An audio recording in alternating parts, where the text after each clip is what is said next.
స్నేహితులందరికీ పెడతాడు. వాళ్ళందరూ వరుస క్రమంలో వచ్చి చేయి పట్టుకుని చక్కగా వెన్న తింటూ వెళ్ళిపోతారు.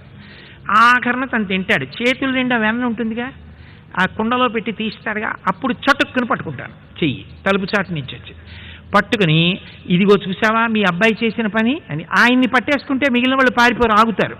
తీసుకెళ్ళి యశోదకు అప్పచెప్తాను.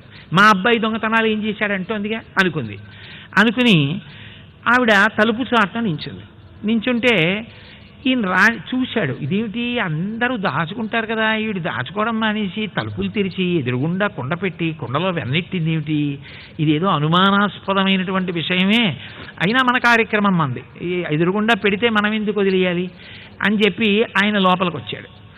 లోపలికి వచ్చి జాగ్రత్తగా వెన్న తీశాడు, పిల్లలకి పెట్టేస్తున్నాడు. ఒక్కొక్కరు వస్తున్నారు, ఆ వెన్న తీసుకుంటున్నారు, వెళ్ళిపోతున్నారు, తింటున్నారు.